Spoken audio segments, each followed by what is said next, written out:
Hello everyone, welcome to another one of our research videos where we give a brief summary of scientific research we have done or of our scientific thinking.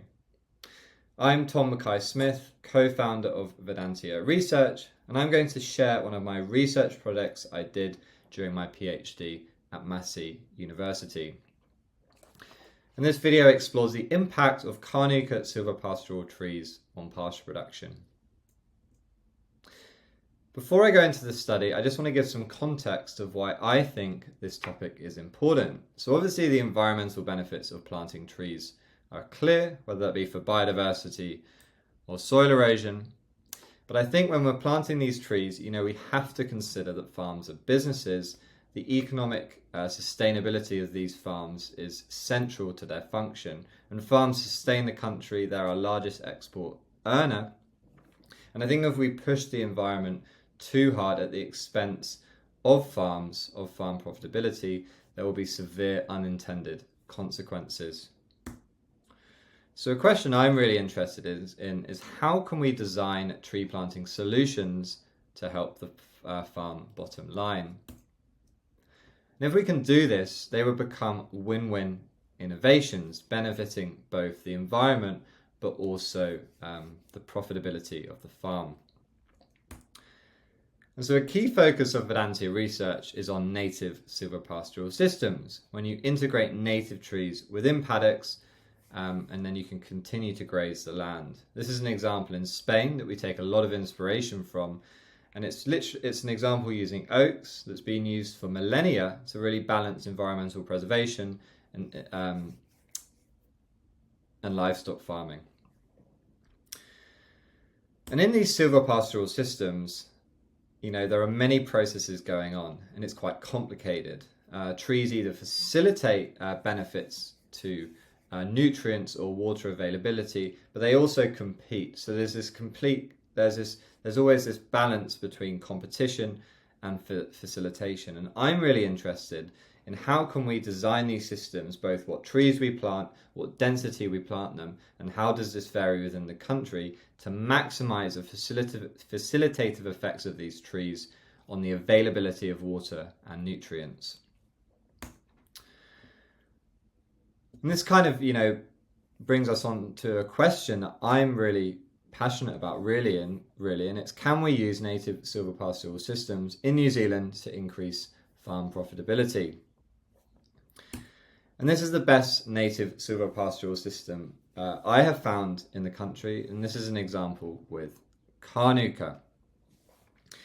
And this is an example in a hill country farm in Hawke's Bay, and the Kānuka were likely not planted, but they were likely selectively cleared, and some trees were left. We're focusing on natives because we think, for two reasons really, they're adapted to the terrain, so we think we can design these systems with natives to last for centuries, for hundreds of years. And I also think that evergreen trees are going to be really good for benefiting this balance between facilitation and competition. So why did we study Kānuka? The first reason, we wanted to study more trees, but Kānuka was the only tree we could find in the context of what we wanted to study. So we want to open up the trees we study in the future. But it's also a smaller tree, so a theory there is it might have a presumed lower water and nutrient use compared to poplar and willow. It's evergreen, and as I said, this would provide shade and shelter year round. Maybe there's benefits to that. And again, if these trees are lasting for hundreds of years, if there's a small improvement of 1% per year, this really compounds over 50, 100, 150 years.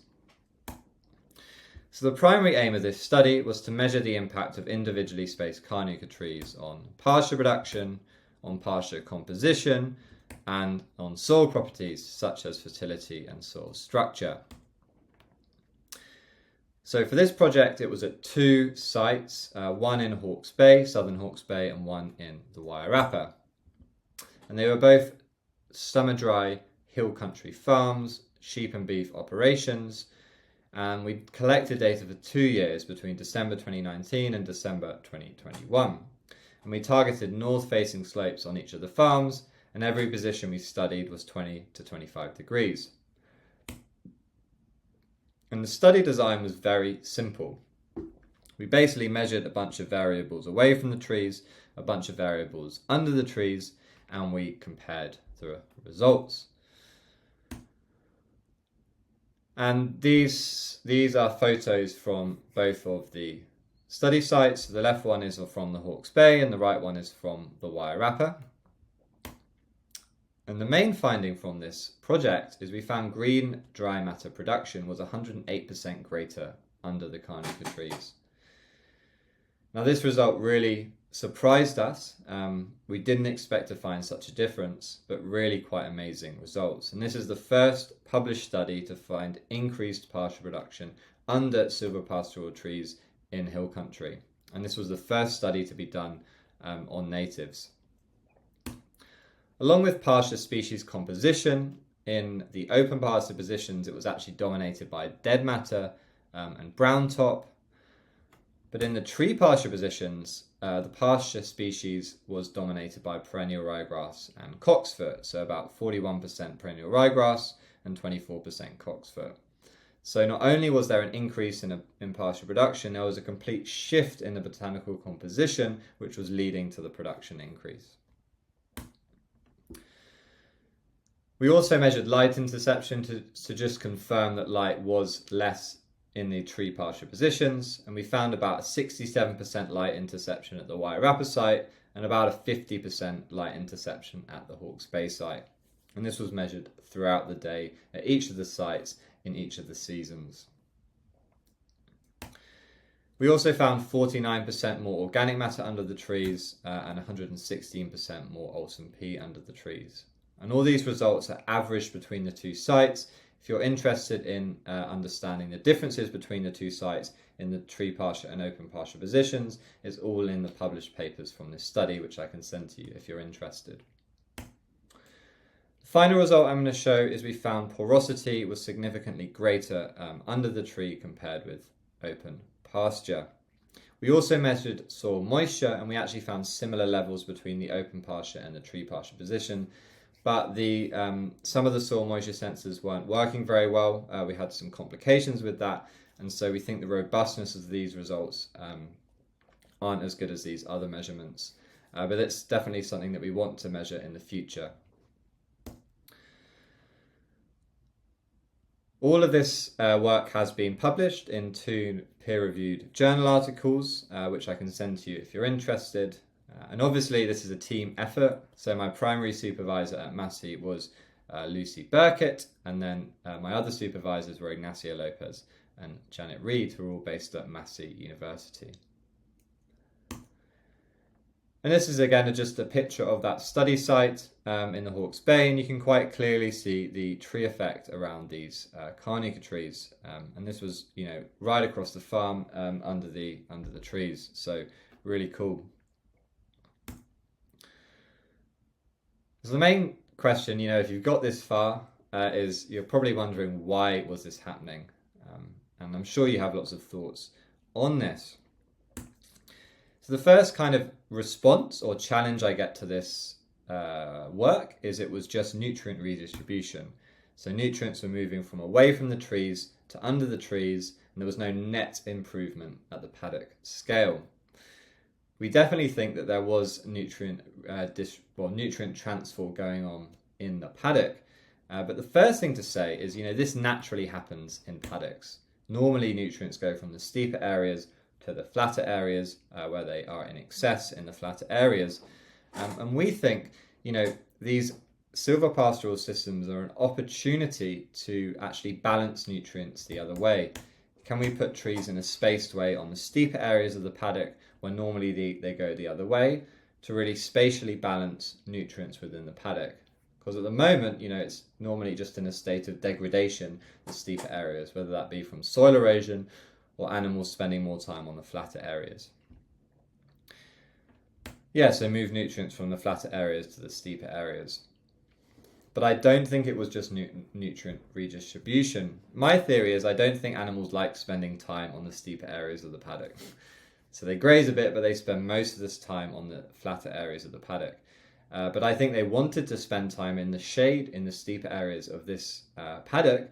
And so when animals are spending more time there, you're getting a virtuous positive feedback loop. So animals are spending more time grazing, there's more nutrients, there's more root turnover. Then you get a positive feedback loop in terms of better pasture species. Animals want to selectively graze there, so you get this virtuous cycle. But I think away from the trees on the steeper slopes, you're getting the opposite. You're getting a negative feedback loop where things are continually lost. Animals don't want to spend time there. So it's about how we can regenerate the steeper areas, sloped areas of the paddocks using trees. The trees also probably added, or most likely added, organic matter to the soil. And these trees we could confirm were 85 plus years old. So they were most likely, they were at least this age. So they could have been over 100 years.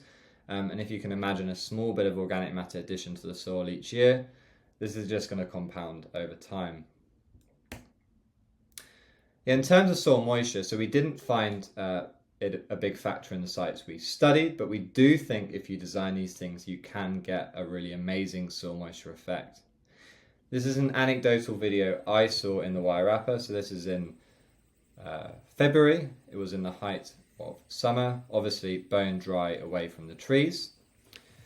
And this was actually a Mānuka scrubby area, so kind of a closed canopy Mānuka area. But if you went under it, it was completely green. And this really shows what trees can do if they're designed correctly to kind of conserve moisture.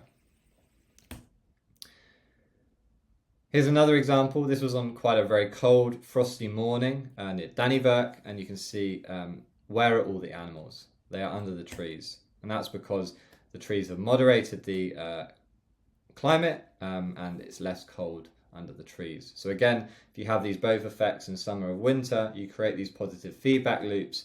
Can we really, regenerate and improve pasture using trees?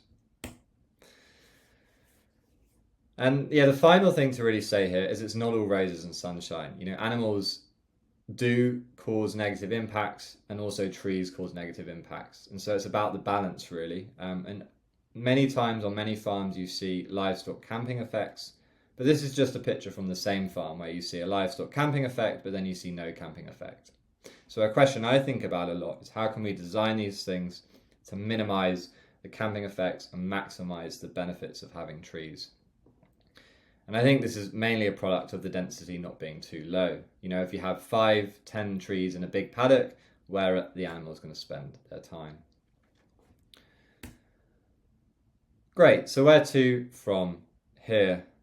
So the first thing I want to say here is this really is a preliminary study. These results are really amazing, but we need to validate these studies on more sites and in more contexts, and really combine the partial reduction study with more of the processes in terms of the livestock interactions, the litter fall of the trees, interception of the trees, so we can gain a more concrete understanding of what was going on and whether these results are applicable on other farms around the country, and whether we could recreate these results if we planted trees in specific spatial designs.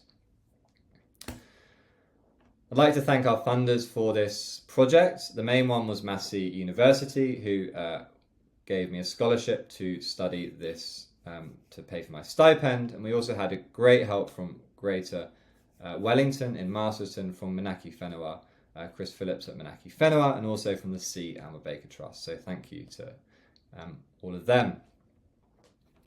Well, thank you very much for listening. If you have any questions or thoughts, or you would like access to any of the papers from these studies, please reach out using the contact form on our website.